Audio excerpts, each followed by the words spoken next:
అందరము ఇక్కడికి ఎందుకు వచ్చానైనా, ఎందుకు వచ్చాను తల్లి? ఉపవాస కూడికలో పాలు పంచుకునేదానికి వచ్చాము. ఎంత ఏంటంటే చెప్పండి అయినా, ఈ ఉపవాస కూడికలో పాలు పంచుకునేటప్పుడు ఎక్కువగా మెయిన్ కాన్సెప్ట్ ఏంటంటే ప్రార్థించడం. ఎంత లేదైనా మెయిన్ 90% ఏంది? ప్రార్థించడం. ఈ ప్రార్థించుటలో ఎలాగ ఆయన అడగాలి, ఏ విధంగా అడగాలి, ఏ విధంగా అడిగితే ఆయన మన యొక్క అక్కర్లు అవసరాలు తీరుస్తాడు, మన బాధలు కష్టాలు తొలగిస్తాడు అనే విషయానికి ఈరోజు దేవాది దేవుడు ఇస్తున్న వాక్యం ఏంటంటే ప్రార్థించండి. ఎంత చెప్పండి, ప్రార్థించండి. ఈ ప్రార్థించండి అనే వాక్యాన్ని దేవాది దేవుడు ఈ గ్రంథంలో ఏ విధంగా తెలియపరుస్తున్నాడంటే మొత్తానికి 8 అంశములు. ఎన్ని అంశములు తల్లి? ఈ 8 అంశంలో మొట్టమొదటి అంశము ఎలా ప్రార్థించాలి అనే విషయాన్ని మొట్టమొదటిగా దేవాది దేవుడు విశ్వాసముతో ప్రార్థించండి. ఎంతలే? ఒక విశ్వాసంతో ప్రార్థించమన్నావు. ఎలా ప్రార్థించాలి మనకు తెలియదు, కానీ తెలిసి ఉన్నది. కానీ లోతైన మర్మములు తెలుసుకోవాలంటే బైబిల్ గ్రంథంలోకి వెళ్తే మార్కు సువార్త 11వ అధ్యాయము 24వ వచనం. అందుచేత ప్రార్థన చేయునప్పుడు మీరు అడుగుచున్న వాటినెల్లను పొంది ఉన్నామని నమ్ముడి.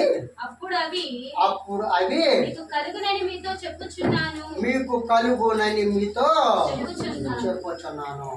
తల్లి అందరు చూడండి తల్లి. ఫస్ట్ అంట మనం ఏం చేయాలి? దేవుని యందు అప్పుడు, ఇప్పుడు ఈ క్షణమున ఇప్పుడు ఏం చేయాలి? ఆయనలో ప్రార్థన చేసేటప్పుడు ఎలా ఉండాలంటే, మన అక్కర్లు మన అవసరతలు తీరాలంటే మనం విశ్వాసముతో ప్రార్థన చేయాలి. ఎలా చేయాలి? దేవుడు నాకు ఇస్తాడంతే. కొంతమంది అంటారు ఇస్తేనే దేవుడు, ఇవ్వకపోతే దేవుడు కాదంట. ఇస్తేనే దేవుడు, ఇవ్వకపోతే దేవుడు కాదంట. విచిత్రమైన విశ్వాసం లేని వాడు మాట్లాడిన విధానం అది. నువ్వు విశ్వాసము కలిగి ప్రార్థన చేసి నమ్మకముగా ఉండి విశ్వాసముగా ఆయన అడిగినట్లయితే, ప్రార్థనలో అడిగినట్లయితే, ప్రార్థన చేసిన వారి అయితే అప్పుడు దేవుడు అంట మీకేం చేస్తాడో సమస్తమును కలుగా చేయను. నమ్మకము విశ్వాసంతో మీరు ప్రార్థన చేస్తారా? నమ్మకము విశ్వాసంతో ప్రార్థన చేయండి. ఇక మార్పు గారు రాస్తున్నారు సువార్త. మార్పు గారు సువార్త రాస్తున్నప్పుడు తోటి వాడికి చెబుతున్నాడు, అయ్యా మళ్ళా చదువునైనా. అందుచేత ప్రార్థన చేసినప్పుడు మీరు అడుగుచున్న వాటిని పొందుచున్నామని నమ్ముడి. ఏమంటే ప్రార్థన చేస్తున్నప్పుడల్లా అంటే ఏంటంటే ఆయన మాకు ఇస్తాడు అనే నమ్మకంతో ఉండాలి. ప్రభు అయిన యేసు ప్రభు వారు మేము ప్రార్థన చేస్తే ప్రతిదీ మాకు ఇస్తాడు. ఒకవేళ ఇవ్వలేదంటే దానికి ఏదో ఒక మార్గము ఉంటుంది, వెయిటింగ్ చేయాలి. ఆ యొక్క అడిగినప్పుడు ప్రార్థన చేసి అడుగుతూ ఉన్నప్పుడు నాకు ఇస్తాడంతే, ఇవ్వకపోయినా ఇస్తాడు అనే నమ్మకంతో మీరు కలిగి ఉన్నట్లయితే ఆ నమ్మకం విశ్వాసం కూడా ఎలా ఉండాలి? విశ్వాసము కలిగిన ప్రార్థనతో నువ్వు అడిగినట్లయితే సమస్తము దేవాతి దేవుడు మీకు అందించబోగాక. రెండవది, ఈ ఛానల్ ఇక్కడ కూర్చున్న బిడ్డలకైతే కానీ, ఈ ఛానల్ ద్వారా చూస్తున్న బిడ్డలకి ఈ రోజు నుంచి, ఈ క్షణం నుంచి నీ యొక్క అక్కర్లు అవసరాలు సమస్తం బాధలు కష్టాలు నువ్వు ఎలా అడగాలంటే ఆయన ప్రార్థన చేసి విశ్వాసముతో నువ్వు అడిగినట్లయితే సమస్తము నీకు కలుగునుగాక, సమస్తము నీకు ఇచ్చునుగాక. రెండవది అంటానైనా, రెండవది ఎలా ప్రార్థించాలంటే నీతి కలిగి ప్రార్థించండి. ఎలా తల్లి? నీతి కలిగి ప్రార్థించండి అని అన్నావు. ఈ నీతి కలిగి ప్రార్థన ఎలా చేయాలంటే దేవాది దేవుడు సామెతలు 15వ అధ్యాయము 29వ వచనం.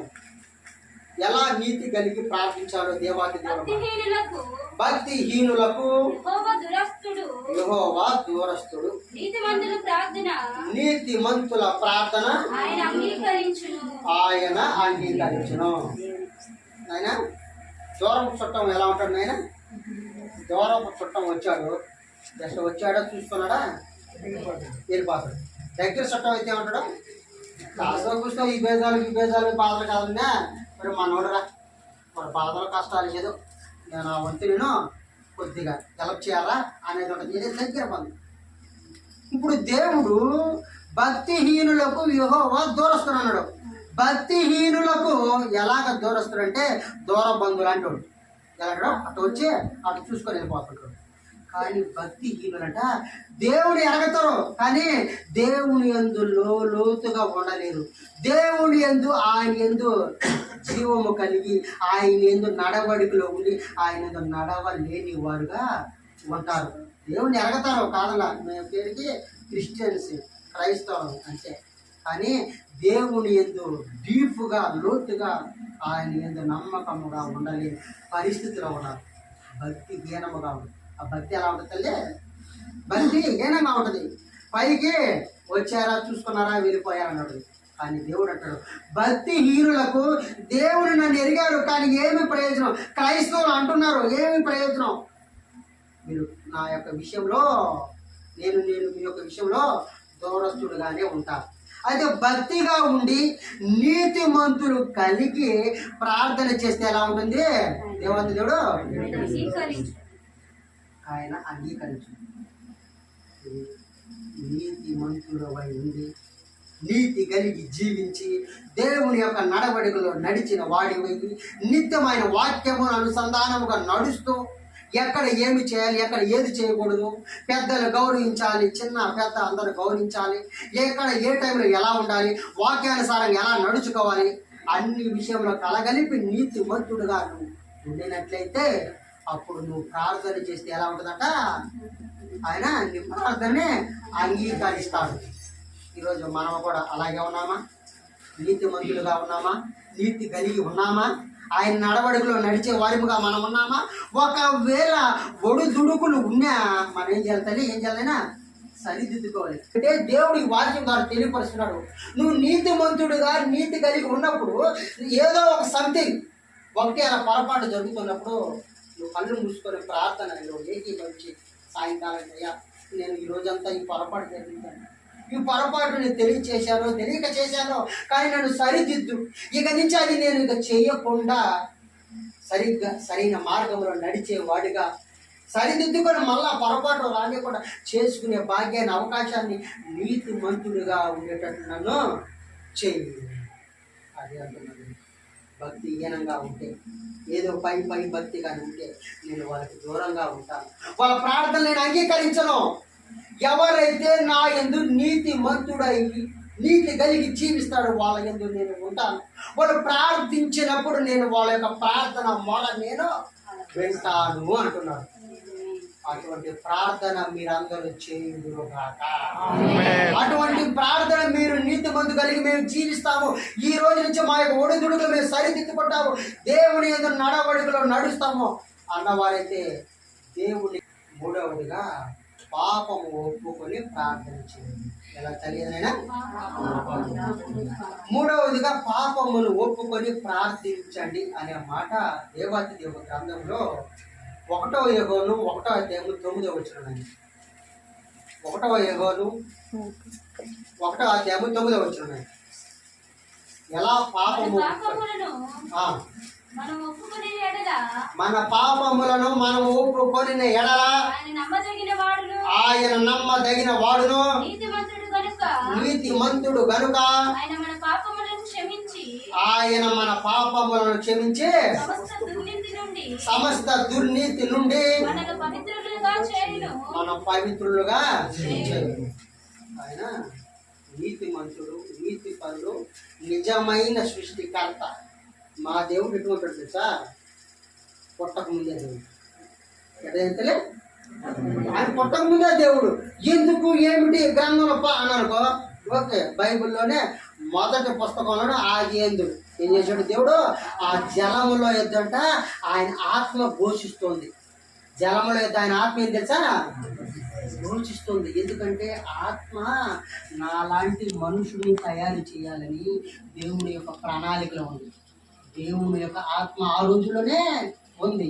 దేవుడు ఆనాడే ఉన్నాడు. నిన్న మొన్న పుట్టినవాడు కాదు. పుట్టిన తర్వాత దేవుడు మళ్ళా కొత్త నిబంధనలోకి వద్దాం. పాత నిబంధన ఆ విషయం ఉంటే అగాధ జలంలో దాని ఆత్మ అల్లాడుచుంటే దేవుడు అక్కడ ఉన్నాడని తెలియపడుతున్నాడు. కొత్త నిబంధనలో వాక్యము దేవుడే. ఆ వాక్యం ఎలా ఉంటుందంట?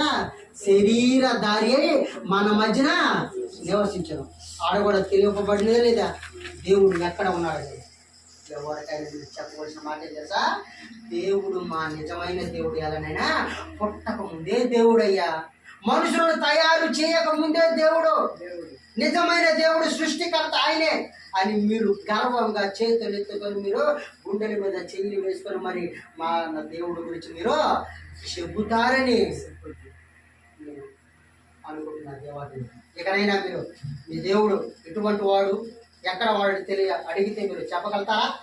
మన దేవుడు ఒకే ఒక మాటలో పుట్టక ముందే దేవుడు అనే మాట మీరు చెప్పాలని ఆశపడుతుంది. అదే విధంగా ఇక్కడ అంటున్నాడు, పాపము ఒప్పుకొని ప్రార్థించండి. ఈ పాపములంట ఆడేంది? మన యొక్క పాపములను ముందుగా ఒప్పుకోవాలంట. ఏంటంటే మన యొక్క పాపములనే పొరపాటు జరిగింది, అయ్యో నేను తెలియకుండా నేను పాపములు చేశాను, ఈ పాపములను సరిదిద్దుకోవాలి. పాపములు సరిదిద్దుకునే మార్గంలో మన యొక్క ముందుగా ఏం చేస్తాం? బాప్టిజం తీసుకొని మన పాపం అనే మారు మనసు పొందే క్రొత్త జీవితంలో అడుగు పెడతాం. అదే విధంగా నువ్వు ప్రార్థన చేస్తున్నప్పుడు నీ యొక్క పాపమును ఆ ప్రార్థనలు ఏకీభవించి దేవుడితో నువ్వు అడిగినట్లయితే, నీ పాపమును ఒప్పుకున్నట్లయితే తర్వాత పాపం ఒప్పుకున్న ఎడల ఫస్ట్ ఆయన ఎటువంటి వాడు తెలిసే? నమ్మదగిన వాడు, నీతిమంతుడు గనుక ఆయన మన పాపములను క్షమించి సమస్త దుర్నీతి నుండి మనల్ని పవిత్రులుగా చేయండి. ఓకేనా? ఏం చేస్తారు తల్లి? మన యొక్క పాపములు ఒప్పుకున్న ఎడల, ఒప్పుకొనిన తరువాత ఆయన ఏం చేస్తాడు? నీతిమంతుడైన పరిశుద్ధుడు, అన్ని విషయములు ఏ దాంట్లో కూడా తక్కువ లేనివాడు కాదు, అన్నీ ఎక్కువై ఉన్నవాడు.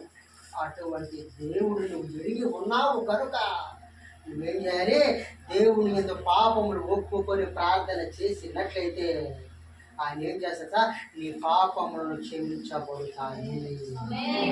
ఆ పాపములు క్షమించబడే కాక సమస్తం ఈ లోకములో ఉన్న దుర్నీతి నుండి నిన్ను తప్పిస్తాడు. తప్పించి ఏం చేస్తాడు? పవిత్ర పరస్తాడు. అంతే కదా తల్లి? ఏమైనా ఏం చేస్తాడు? సమస్త ఈ లోకం నుంచి, ఈ చెడు వ్యసనాల నుంచి, ఈ చెడు లోకంలో నుంచి, ఈ చెడు యొక్క విషయం అన్నీ కలగలిపిన ఆందోళన చెందుతున్న ఈ లోకంలో నుంచి, సమస్త ఈ దుర్నీతి నుంచి, అన్ని రకాలైన చెడు వైపు నుంచి నుండి తప్పించి ఏం చేస్తాడు? పవిత్రునిగా చేయను. ఎలా చేస్తాడే? పవిత్రునిగా చేయను. అన్నీ తొలగించి నీ వైపులో ఉన్న మాలిన్యం మొత్తం, దుమ్ము ధూళి ఎలాగైతే దులుపుకుంటావో అదే విధంగా నీలో ఉన్న సమస్తము యొక్క పాపములు ఆయన మీద ఒప్పుకొని ఎడల ఈ లోకంలో ఉన్న సమస్త దుర్నీతి చెడుతనం నుంచి విసర్జించి నేను పవిత్రులుగా చేయను. అలా చేయాలంటే నువ్వు ప్రార్థనలో ప్రతినిత్యం నీ పాపములను నువ్వు ఒప్పుకోవాలి. అలా ఒప్పుకుంటావా? నేను ఒప్పుకుంటావా? ఒప్పుకొని జీవించగలుగుతావా? జీవించగలిగిన వారి అయితే వీక్షిస్తున్న బిడ్డలకి మీ యొక్క పాపములు ఈ క్షణము నుంచే, ఈ తక్షణం నుంచే మీ యొక్క పాపములు ఒప్పుకొని ఆయన ఎందుకు ఎడతెగక ప్రార్థన చేసిన వారైతే మిమ్మల్ని సమస్త దుర్నీతిని తప్పించి మిమ్మల్ని పవిత్రులుగా చేయనుగాక. తర్వాత 4వది అంటున్నాయన, ఇతరులను క్షమించి ప్రార్థించండి. ఇతరులను క్షమించి మన యొక్క ద్రోహం చేసిన వాడు ఎందుకంటే మనకి అన్ని విషయంలో బాధ కలిగించిన వాడు ఏంటి? శత్రువు మన ఎదురుగా వస్తే ఏం చేయాలంట? క్షమించి ప్రార్థన చేయాలి. ఇతరులను క్షమించి ఆ తర్వాత ఏం చేయాలి? ప్రార్థించాలి. ఎలాగో వాక్యంలో మత్తయి సువార్త 6వ అధ్యాయము 14-15 వచనం. మనుషుల అపరాధములను మీరు క్షమించిన ఎడల మీరు క్షమించిన ఎడల మీ పరలోకపు తండ్రియు మీ పరలోకపు తండ్రియు మీ అపరాధములను క్షమించును. మీ అపరాధములను క్షమించును. మీరు మనుషుల అపరాధములను క్షమింపకపోయిన ఎడల మీరు మనుషుల యొక్క అపరాధములను క్షమించని ఎడల మీ తండ్రియు మీ తండ్రియు మీ అపరాధములను క్షమింపడు. మీ అపరాధములను క్షమింపడు. అర్థం తల్లి అయినా దేవుడు ఎవరున్నాడు? ఇతరులను క్షమించి ప్రార్థించండి. ఇతరులను ఎలా క్షమించి ప్రార్థన చేస్తావంటే, నీకు అపకారము కలిగించాడంటే, అపకారము చేశాడంటే, నీకు ఇబ్బంది కలిగించాడంటే, నీకు ధనం విషయంలోనూ కుటుంబ విషయంలోనూ నీకు రావాల్సిన ప్రతి ఒక్క విషయంలో నీకు ఇబ్బంది కలిగించి నిన్ను అడ్డు పొలలాగా ఉన్నాడంటే ఆయన నువ్వేం చేయాలి? వాడి యొక్క అపరాధములను నువ్వేం చేయాలంట? క్షమించాలి. వాడి యొక్క నీకు చేసిన చెడు క్రియలను నీకు రావాల్సినన్నిటిని తొలగించి గెద్ద తనుకొని పోయాడంటే, నీకు బాధ కలిగించాడంటే నువ్వేం చేయాలి? అయినా పర్వాలేదు, నువ్వు క్షమించి ప్రార్థన చేయాలి. అలా ప్రార్థన చేసినట్లయితే ఏమంటాడ? దేవాతి దేవుడు ఆ పరలోకం ముందు మనకేం చేస్తాడో, మన యొక్క అపరాధములు, మన యొక్క పొరపాట్లు, మన యొక్క చేసిన ఒడిదుడుకులు, మనం చేసిన పొరపాట్లు అన్ని సమస్తము దేవాతి దేవుడు మన యొక్క అపరాధములు ఆ పరలోకం ముందు ఏం చేస్తాడంట? క్షమిస్తాడంట. ఆ కింద అంటున్నాడు, ఒకవేళ మీరు క్షమించకపోతే ఎవరిని? నీకు కీడు చేసిన వారిని, నీ యొక్క ద్రోహులని, నీ యొక్క ఇబ్బంది కలిగించిన వాళ్ళకి, నీ యొక్క శత్రువులని, నీ అనుకునేవాడు ఎవరైతే ఇబ్బంది కలిగించే వాళ్ళని నువ్వు వాళ్ళని క్షమించకుండా ఉన్నట్లయితే దేవుడు ఏం చేస్తాడు? ఆల్రెడీ అక్కడ జీతం ఎత్తి పెట్టుకొని ఉన్నాడు. ప్రకటన గ్రంథంలో అంటాడు, ఎవరి జీతం వాళ్ళకే ఇస్తాడంట. అదే విధంగా నువ్వు క్షమిస్తే నీకేం చేస్తాడు? నీ అపరాధములు క్షమిస్తాడు. ఒకవేళ నువ్వు ఈ లోకంలో ఇక్కడ ఉన్నంతసేపు, ఇక్కడ జీవిస్తున్నంతసేపు, ఇక్కడ నీ యొక్క అపరాధములు నువ్వు క్షమించకపోతే, ఎదుటి వారి యొక్క చేసిన క్రియలు నీకు ఇబ్బంది కలిగించిన విషయంలో వాళ్ళను క్షమించకపోతే, వాళ్ళ అపరాధములు క్షమించకపోతే, దేవుడు నీ కూడా సేమ్ అలాగే చేస్తాడు. అలాగే నీ కూడా అక్కడ పడవని క్లారిటీగా వాక్యంలో తెలపబడుతున్నది. అదే విధంగా ఈరోజు మీరు చెప్తా ఉన్నారు వాక్యంలో, ఇతరులను అంటారు మీరు ఈ క్షణము నుంచి క్షమించండి. ఎందుకంటే ఈ గ్రంథము 66 పుస్తకాలు కలిగిన గ్రంథము ఈ లోకంలో మదర్ తెరీసాకు ఒక మార్గం చూపించింది. ఎంతో మంది, ఒకరు కాదు, భక్త సింగ్ గారికి ఒక మార్గం చూపించింది. మన యొక్క ఆంధ్రాలో నుంచి ఏసన్న గారు గుంటూరుకు వెళ్ళినప్పుడు ఆయనకు ఒక మార్గం చూపించి ఇక్కడి నుంచి వెళ్ళి అక్కడ ఎంతో మందికి మార్గమును చూపించగలిగాడు. ఎంతో మంది దేవుని వైపు నడిపింపగలిగాడు. గర్వంగా చేతులు పెట్టుకొని మనం ధైర్యంగా చెప్పవచ్చు. మన యొక్క తెలుగు రాష్ట్రాల్లో 2 రాష్ట్రాల్లో భక్త సింగ్ గారు లాంటి సేవ చేయాలంటే చాలా కష్టం. ఒక్కోసారి ఆయన చరిత్ర వింటున్నప్పుడు నాకు ఒళ్ళు గగ్గురు పడుతుంది. యేసన్న గారి చరిత్ర కూడా అంతే. ఆయన వెళ్ళిపోయాడు, తల్లిదండ్రుల సమస్తం అన్ని వదులుకొని వెళ్ళిపోయాడు. కానీ దేవుడు గుడారాల పండుగల్లో ఆ జనాభాను చూస్తే ఆయన గర్వంగా చేతులు ఎత్తుకొని మనం క్రిస్టియన్స్ని, క్రైస్తవులను, క్రీస్తుని వెంబడించిన వారిని, మాకేమన్నా అన్యాయం జరిగితే న్యాయం కోసం అందరూ కలిసి క్రైస్తవులైన బిడ్డలు మేమందరము ఏకీభవించి ఒకే తాటి మీద ఎలాగలుగుతాము అనే సందేహం వస్తా గుడార పండుగలో ఆ జనాభా చూస్తే. ఎందుకంటే యేసన్న చూపించిన మార్గం కాబట్టి. భక్త సింగ్ గారు కూడా ఆయన చనిపోయినప్పుడు కొన్ని వేల మంది, ఆకాశంలో మేఘము కూడా అంట మెరుపుల వల్లే కనిపించిందంట. అటువంటి పుణ్యాత్ముడు చనిపోతే ఈరోజు దేవుడు అంటున్నాడు, అటువంటి వాళ్ళని మనం చూసి నేర్చుకోవాలి. ఏనైనా అంతేనైనా నేర్చుకోవాలి తల్లి, నేర్చుకోవాలి. కనీసము వాళ్ళ అడుగు జాడలు వాళ్ళు ఎలాగ నడిచారో, ఏ విధంగా వెళ్ళారో మనం నడుచుకొని ముందుకు వెళ్ళినట్లయితే దేవుడు మనందరినీ దీవించును గాక. వాళ్ళని సరిదిద్ది ఆయన వైపు తీసుకొని వెళ్ళును గాక.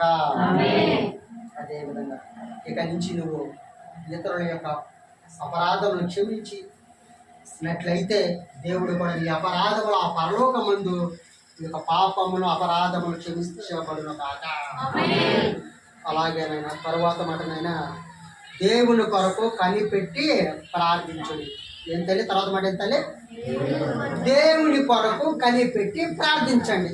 దేవుని కొరకు ఎలా కనిపెట్టి ప్రార్థించాలంటే ఈ గ్రంథంలో చెబుతూ ఉన్నాడు తల్లి.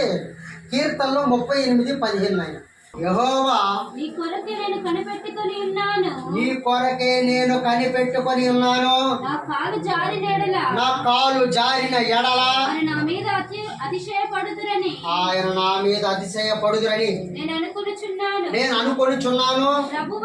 ప్రభువా నా దేవా నీవే ఉత్తరమిచ్చదవు, నీవే ఉత్తరం ఇచ్చుచున్నావు. చూడండి తల్లి,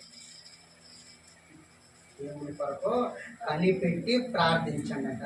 ఈ దేవుని కొరకు కనిపెట్టి ప్రార్థించిన వారిలో ఈ గ్రంథంలో చెబుతున్నాడు. దావీదంట, ప్రభువా నా దేవా నీ కొరకు నేను కనిపెట్టుకొనిచున్నాను. ఇప్పుడు దావీదు ఎలా అంటున్నాడు? దేవుని కొరకు కనిపెట్టుకొని ఉన్నాడు. దేవుని కొరకు ప్రార్థన లేదు నిత్యము. ఆయన ఏకోజానత్యం కానీ, మధ్యాహ్న కాల సమయంలో కానీ, ఈవినింగ్ అయితే రేత్యం కానీ, ఆయన యొక్క సమయానుకూలములను బట్టి దావీదంట ప్రార్థనలో ఆయన కోసం కనిపెట్టుకొని ఉన్నాడు. ఆ వాక్యంలో చెప్తున్నాడు, ప్రభు అన్న నీ కొరకు నేను కనిపెట్టుకొని ఉన్నాను. ఎలా కనిపెట్టుకొని ఉన్నానంటే నా యొక్క నిత్యము ప్రార్థనలో నీ కోసం కనిపెట్టుకొని ఉన్నాను. నన్ను ఎలాగ నడిపిస్తావు, నన్ను రాజుగా చేశావు, ఈ యొక్క రాజ్యంలో ఉన్న ఎలాగ పరిపాలించాలి, ఒకవేళ నాలో ఉన్న ఒడిదుడుకులు ఉంటే నేను ఎలా సరిదిద్దుకోవాలి, నేను ఏ విధముగా నీ యందు నేను నడవడికలో నడుచుకునేవాడిగా నేను ఉండాలి అని ప్రార్థనలో ఆయన నిత్యం అడుగుతూ కనిపెట్టుకుంటూ ఉన్నాడు. దేవుని కొరకు, దేవుని యొక్క ఆదేశాల వరకు, దేవుని యొక్క సూచనల కొరకు, దేవుడు ఇచ్చిన ప్రతి ఒక్క అంశముల కొరకు ఎదురు చూచిన వాడిగా ఉన్నాడు. ఈరోజు నువ్వు కూడా దేవుని ఎందుకు కనిపెట్టుకునే వాడిగా ఉంటావానైనా? దేవుని ఎందుకు కనిపెట్టుకుని ఉంటావు? ఎందుకంటే ఆనాడు రాసిన కీర్తన గ్రంథంలో ఈనాడు మనకు చూపిస్తున్నాడు ఈ క్షణమున. ఎందుకంటే ఆనాడు దావీదే కనిపెట్టుకొని ఉన్నాడు బిడ్డ. ఈరోజు నువ్వు ఇక్కడ కూర్చున్నప్పుడు, నువ్వు ఇక్కడి నుంచి వెళ్ళేటప్పుడు నా కోసం నిత్యము ప్రార్థనలు నువ్వు కనిపెట్టుకొని అడుగుతూ ఉంటే నీ కోసం సమస్తము నేను తీర్చును గాక. నీ అక్కర్లను, అవసరతలను సమస్తము నువ్వు ఏదైతే అడుగుతావో ప్రతి ఒక్క విషయంలో నేను తీర్చుదును గాక. ఆ విధంగా నువ్వు కనిపెట్టుకునే వాడిగా ఉంటావా? ఉంటాము అనుకున్నవారు మరొక్కసారి దేవుని నామానికి మహిమ కలిగేటట్టు అలాగే దావీదు ఆయన ఎందుకు కనిపెట్టుకుని వారిగా మీరు వారు ఉంటారని. తదుపరి ఇంకొక మాట అంటున్నారు తర్వాత భాగంలో, వ్యక్తిగతముగా ప్రార్థించండి. ఎలాగ తెలియనా? వ్యక్తిగతంగా ప్రార్థించండి. ఎలాగంటే ఈ గ్రంథంలో వ్యక్తిగతంగా ప్రార్థించిన వారిలో ఎవరున్నారంటే దానియేలు ఉన్నారు. ఎవరున్నారు తల్లి? దానియేలు 6వ అధ్యాయం 10వ వచనం ఒకసారి చూడండి. ఒక మాట ఈ యొక్క వాక్యంలో ఎందుకు తెలియపరిచారంటే దానియేలు అంట వ్యక్తిగతంగా ప్రార్థించిన వాడిగా ఉన్నాడు. ఎలా ఉన్నాడు తల్లి? దానియేలు వ్యక్తిగతంగా ఎలా ప్రార్థించాడంటే దానియేలు నెబుకద్నెజరు యొక్క కాలములో ఉన్నాడు. ఆయన అక్కడ లేకుండా ఉన్నా, ముందుగా ఉన్నా ఆయన చేయాల్సిన పని ప్రతి నిత్యము ఆయన ఇంటికి వెళ్ళి ఆయన ప్రార్థన చేసేవాడిగా ఉన్నాడు. తర్వాత కాలంలో నెబుకద్నెజరు యొక్క ఆ రాజు కాలంలోకి వచ్చి ఉన్నది. ఆ కాలంలోకి ఆయన పరిపాలనకు వచ్చిన తర్వాత ఆయన కూడా ఈ దానియేలంట పట్టు వదలని వాడుగా, ప్రార్థన ఉండకుండా ప్రతినిత్యము ఆయన వైపు ప్రార్థన చేసేవాడుగా ఉన్నాడు. ఆ ప్రార్థన కూడా ఎలా ఉంటుంది తెలుసా? వ్యక్తిగతముగా ప్రార్థన చేసేవాడుగా ఉన్నాడు. ఆయన అంటూ ఉన్నాడు, ఆయన ఏమంటున్నాడంటే నాయన శాసనం అనేది ఆ రాజ్యంలో ఒకటి వచ్చి ఉన్నది. ఏమొచ్చి ఉన్నది తల్లి? శాసనం అనేది ఆ రాజ్యంలో ఒకటి వచ్చి ఉన్నది. ఏమి వచ్చి ఉన్నదంటే ఆ నెబుకద్నెజరు ఒక ప్రతిమను తయారు చేయించాడు. ఆ ప్రతిమను దాని వరకే మొక్కాలి. ఇక ఏ దేవుళ్ళని, దేవతలు ఎవరిని మొక్కకూడదు. ఈ రాజ్యంలో ఉన్న వారందరికీ ఇదే నా శాసనము అని ఆడేం చేశాడు? అందరికీ చాటింప చేశాడు. ఆడంటూ ఉన్నాడు, శాసనములు వెలువరచగానే, శాసనములు బయటకు వెళ్ళగానే, ఆజ్ఞ ఇవ్వగానే ఎక్కడ వాళ్ళు అక్కడికే ఏమైపోయారు? అక్కడ బందీగా అయిపోయారు. ఇప్పుడు రాజు అంతటి వాడు నెబుకద్నెజరు ఆ శాసనము ఆ ఊరిలో ఆ యొక్క రాజ్యంలో శాసనము ముద్రించాడు, వేశాడు, అందరికి చెప్పించాడు, చాటింపజేశాడు. ఇక నుంచి నేను చేసిన ప్రతిమను మీరు మొక్కండి, ఇక ఏ దేవుడిని ఏ దేవతలు ఎవరిని మొక్కకూడదు అని అన్నాడు. ఆ విషయము దానియేలుకి తెలిసినది. తెలిసిన తర్వాత దానియేలు మామూలు పని తల్లి ఏమైనా నిత్యము ఆయన ప్రార్థన చేసేవాడు. ఎన్ని బాధలు వచ్చినా, ఎన్ని కష్టములు వచ్చినా, ఎవరు వచ్చి ఆయనకు వచ్చి అడ్డు పడినా, ఎన్ని కష్టాలు వచ్చినా ఆయన చేయాల్సిన పని ఏంటంటే నిత్యము ఆయన వ్యక్తిగతంగా వెళ్ళి ఆయన గదిలోకి ఆయన రూములోకి వెళ్ళి ప్రార్థన చేసుకునేవాడు యొక్క అలవాటు ఆయనకి. అంతే, ఎన్ని అయినా రాని సమస్యలు. అదే విధంగా ఆ కాలంలో శాసనము ఒకవైపు చాటింపు చేశారు. అందరూ భయభ్రాంతులతో గురై ఉన్నారు. అందరూ ఎక్కడ రాజుగారు చెప్పిన మాటలకు లోబడి అందరూ భయపడుతూ ఉన్నారు. కానీ దానియేలుకు ఆ విషయం తెలిసినా తెలియని వాడుగా ఉన్నాడు. ఎందుకంటే ఆయన చేసేది ఏంటంటే నిజమైన సృష్టికర్తకు, సత్యవంతుడుకు, ఆ దేవాది దేవుడైన యేసు ప్రభు వారికి, ఆ దేవునికి ప్రతి నిత్యము ప్రార్థన చేయవలసిన పని ఆయనకి ఉన్నది. ఆయన ఒక దినచర్యలో ఒక భాగం అంతే. అదే భాగంలో వ్యక్తిగతంగా ఆ యొక్క శాసనము రాగానే వినగానే ఆయన అన్ని పక్కన పెట్టి నేరుగా వెళ్ళిపోయాడు. వెళ్ళి ఆయన ఉన్న యెరూషలేము దగ్గరికి వెళ్ళేసి ఆయన గదిలోకి వెళ్ళి ఆయన రూములోకి వెళ్ళి ఆ కిటికీల ద్వారములు తెరవగానే ఎదురుగా యెరూషలేము ప్రాంతం అంతా ఎదురుగా కనబడుతూ ఉన్నది. దేవుడికి మొరపెడుతూ ఉన్నాడు, తండ్రి నువ్వు నన్ను కాపాడినందుకు, నువ్వు నన్ను దీవించినందుకు, ఈ రాజ్యంలో నన్ను ఒక ఉన్నత స్థాయిలో నన్ను పెట్టినందుకు, ఈ లోకంలో ఉన్న అన్ని విషయముల గురించి ఆయన మోకాళ్ళు వంగి మోకాళ్ళతో ప్రార్థన, ఆయన ప్రతి ఒక్క అంశముల గురించి ప్రార్థన చేస్తూ ఉన్నాడు వ్యక్తిగతంగా. నేనైనా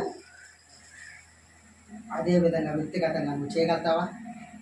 నేనా ఎవరన్నా శాసనం పెట్టినా, ఎవరైనా చేయకూడదు అని అన్నా, మన కుటుంబంలో పెద్దలు ఎవరైనా సరే రే ఈరోజు ప్రార్థన చేయబాకు అని అన్నా, లేదు ఒక అధికారి వచ్చి నువ్వు ప్రార్థన చేయబాకో ఇంక నుంచి అని అన్నా, ఏ విషయంలో ఏది ఏమైనా మానవ రూపంలో మనం ఉన్నప్పుడు కాస్త పుస్తకం మనం ఏం చేస్తాం?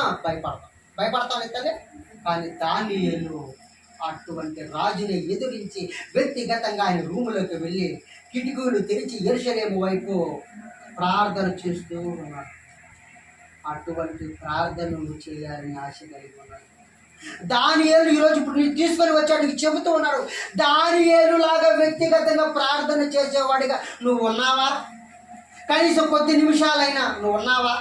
ప్రతి నిత్యం 24 గంటలలో కనీసం 10 నిమిషాలైనా వ్యక్తిగతంగా నా కోసం ప్రార్థన చేస్తున్నావా? నేను బ్రతికించినందుకు, ఉదయం నుంచి రేతులు పొనుకోబోయేంత వరకు నీ పనులు నేను కల్పించినందుకు, నీ కుటుంబంలో ఎటువంటి సమస్యలు లేకుండా చేసినందుకు, నీకు ఎటువంటి పరిస్థితులు ప్రమాదాల నుంచి, చెడు ప్రమాదాల నుంచి, అన్ని విషయాల నుంచి నేను తప్పించి నేను బ్రతికించినందుకు నువ్వు దానియేలు వలె వ్యక్తిగతంగా నీ రూములోకి వెళ్ళి నువ్వు ప్రార్థన చేసేవాడిగా నువ్వు ఉన్నావా అని అంటూ ఉన్నాడు. ప్రశ్న వేస్తున్నాడు, నువ్వు ఉన్నావా? నాయనా? వ్యక్తిగతంగా ప్రార్థన చేసుకుంటావా? ప్రతినిత్యము చేసుకుంటాము అన్నవారు ప్రార్థన చేసే వారిగా మీరు ఉండాలని, దానియేలును చూసి మీరు నేర్చుకోవాలని దేవుడి వాక్యం ద్వారా ఎలా ప్రార్థించాలో దేవుడు మీకు తెలియపరుస్తూ ఉన్నాడు. తదుపరి దానియేలు కూడా తర్వాత అక్కడి నుంచి ఆ లోకంలో ఆ యొక్క రాజ్యంలో మంచి పేరు ప్రఖ్యాతులు తెచ్చుకున్న వాడిగా ఉన్నాడు, నిలబెట్టాడు. ఆ రాజు కూడా బిత్తరపోయాడు. నాయన దానియేలంత నీతిపరుడు ఇక్కడ ఎవడు లేడు. దానియేలు కోసం రాజు పరితపించాడు తెలుసా. ఆ సింహము బోన్లో వేయగానే అయ్యో దానియేలుకి ఏమైందో, ఏమవుతుందో, చనిపోయాడేమో, బ్రతుకుంటే బాగున్ను అని ఆ రాజు అంతటి వాడు కూడా ఏం చేశాడు? దానియేలు మీద ప్రేమను చూపించగలిగేటట్టు చేశాడు ఆ దేవాతి దేవుడు. కేవలం వ్యక్తిగత ప్రార్థన వల్ల. ఈరోజు నువ్వు కూడా వ్యక్తిగతంగా ప్రార్థన చేసినట్లయితే నువ్వు నీ కుటుంబానికి నువ్వు అనుకునే వాళ్ళందరికీ నువ్వు కేవలం వ్యక్తిగతంగా ప్రార్థన చేసినట్లయితే నిన్ను కూడా అటువంటి పేరు ప్రఖ్యాతులు కలిగిన వారిగా నిన్ను చేయునుగాక. తర్వాత నాయన ఇతరులతో కలిసి ప్రార్థించండి. ఏంది ఇతరులతో కలిసి ప్రార్థించండి. అది నాయన మత్తయి సువార్త 18వ అధ్యాయము 20 వచ్చిన నా నామమున కూడి ఎక్కడైతే ఉందిరో అక్కడ నేను వారి మధ్యన ఉందినని చెప్పాను. నేను అక్కడ వారి మధ్యన చెప్పడం లేదు గ్రంథంలోనైనా. మనం అప్పుడప్పుడు ప్రార్థన చేసేటప్పుడు ఈ మాటని పలుకరిస్తాను తల్లి. అయ్యా మేము 2-3 కూడి ఉన్నామయ్యా, మా మధ్యలో నువ్వు ఉన్నావయ్యా అని మనం అంటావా లేదా తల్లి? అంటావా లేదా?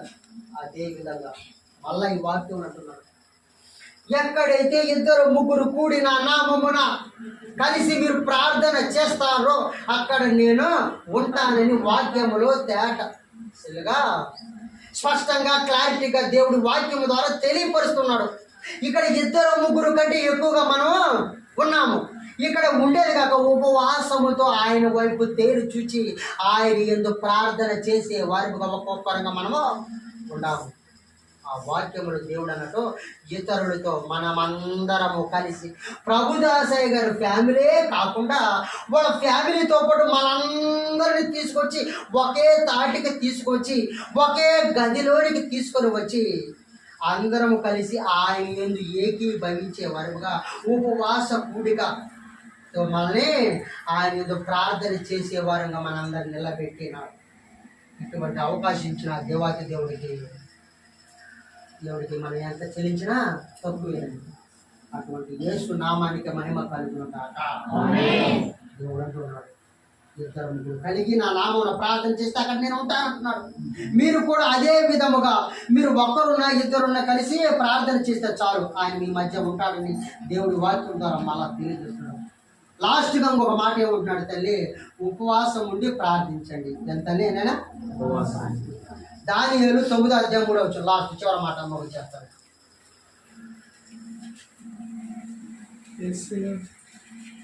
దానియేలు 9:3 ఉపవాసం అంటే ఎలా ఉండాలంటే తల్లి, ఉపవాసం ఎలా ఉండాలి? గోనె పట్ట పట్టుకొని అంటున్నాడు.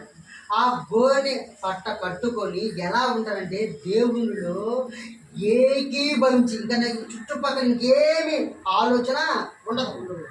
ఆ యొక్క ఉద్దేశంలో ఏ ఆలోచన చెడు వైపు చెడు ఆలోచనలు చెడు యొక్క విషయములు ఏమి లేకుండా ఎక్కువగా ఏకాగ్రత కలిగి ఆయన యందు నిబ్బరము కలిగి ఉండి ఆయన యందు ఏకాగ్రత కలిగి ఉండి ఆయన యందు నువ్వు ఏకీభవించి ఉపవాసం ఉండి ప్రార్థన చేయవలెను. తల్లి ఉపవాసం ఉండి ప్రార్థన చేయగలుగుతున్నావా? ఇప్పుడు మనం చేసేది ఏంటి తల్లి? ఉపవాసం ఉండే ప్రార్థన చేస్తున్నాం. ఇటువంటి ఉపవాసం ఉండి ప్రార్థన చేస్తున్నప్పుడు సమస్తము ఆ దేవాతి దేవుడు మన యొక్క బాధలు కష్టాలు మనం ఏదైతే దేవునికి మొరపెడతామో ఆయన వింటాడా వినడా? ఉపవాసం ఉంటాడంట ఒకరి పై ఎవరి తల్లి సాతానికే.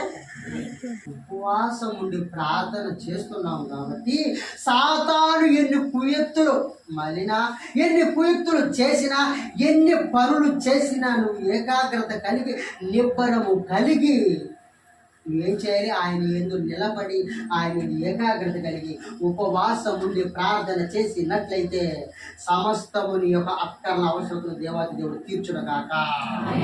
ఈరోజు నువ్వు ఇంత దూరం నుంచి కష్టపడి వచ్చావా? అందరూ కలిసి ఇక్కడికి వచ్చి ఉపవాస కుడుకులో పాలు పంచుకొని ఉపవాసం ఉండి ఆయన యందు ఏకాగ్రత కలిగి నిబ్బరము కలిగి మీరు ప్రార్థన చేసిన వారు కనుక ఇక్కడి నుంచి మీరు వెళ్ళేటప్పుడు సంతోషంగా విడుదల కాక. ఈ ఛానల్ ద్వారా చూస్తున్న బిడ్డలు కూడా దేవాది దేవుడు తెలియజేస్తున్నాడు. దేవుని యొక్క పరలోక రాజ్యం వైపు చూపించే స్వార్థ ఛానల్ ద్వారా బిడ్డలు ఈ వాక్యములు 8 అంశములు మీకు తెలియజేస్తాడు. ఈ వాక్యానుసారంగా నడుచుకొని ఈ వాక్యానుసారంగా ఏ విధంగా ప్రార్థన చేయాలో, 1 విశ్వాసముతో నువ్వు ప్రార్థించాలి, 2వది నీతి కలిగి ప్రార్థించాలి, 3వది పాపము ఒప్పుకొని నువ్వు ప్రార్థించాలి, తదుపరి ఇతరులను క్షమించి ప్రార్థించాలి, తదుపరి దేవుని కొరకు నువ్వు కనిపెట్టుకొని ప్రార్థించాలి, తర్వాత వ్యక్తిగతంగా ప్రార్థించాలి, తర్వాత లాస్ట్గా ఇతరులతో కలిసి ప్రార్థించాలి, లాస్ట్గా ఉపవాసం ఉండి ప్రార్థించాలి. ఓకేనా? ఈ 8 అంశములు మీకు అర్థమైందైనా? ఎందుకంటే దేవాతి దేవుడు ఈ అన్ని 8 అంశములు బట్టి ఏ విధంగా ప్రార్థన చేయాలి, ఎలా ప్రార్థన చేయాలి, గతంలో ఎవరు ప్రార్థన చేశారు, వాళ్ళ విధంగా మీరు చేయగలుగుతారా? ఒకవేళ ఒడిదొడుగులు ఉంటే మీరు సరిదిద్దుకొని నిత్యము ప్రార్థన చేసేవారిగా మీరు ఉండాలని దేవుని యొక్క ఆంక్ష, దేవుని యొక్క కోరిక. దేవుని యొక్క కోరిక మీరు తీర్చినట్లయితే, ఎందుకంటే ఆయన పని మీరు చేస్తే మన పని ఆయన చేస్తారు. అలాగే మీరు కూడా వచ్చిన బిడ్డలు, దూర ప్రాంతం నుంచి వచ్చిన బిడ్డలందరూ మీ యొక్క కళ్ళల్లో ఆనంద బాష్పాలతో మీరు ఉండి, మీ సమస్త మీరు ఏదైతే ఆశ కలిగిన ప్రాణంతో ఈ ప్రాంతానికి వచ్చారో, ఆశ కలిగిన ప్రాణంతో, అయ్యా మా బాధలు, మా కష్టాలు, వీటి వల్ల మేము ఇక్కడికి వచ్చాము అని ఆశ కలిగిన ప్రాణముతో మీరు దేవుని ఉపవాస కూడికలో మీరు మళ్ళా వ్యక్తిగతంగా మీరు ప్రార్థన చేసి అడిగి ఈ ఉపవాస కూడికలో మీరు పాలు పొందుకున్నందుకు సమస్తము మీకు దేవుడు తీర్చునుగాక. ఓకే, ఈ వాక్యం నా దేవాతి దేవుడికి అర్పిస్తూ అలాగే మరొకసారి ఈ యొక్క అవకాశం ఇచ్చిన దేవాతి దేవుడు యేసుప్రభువారికి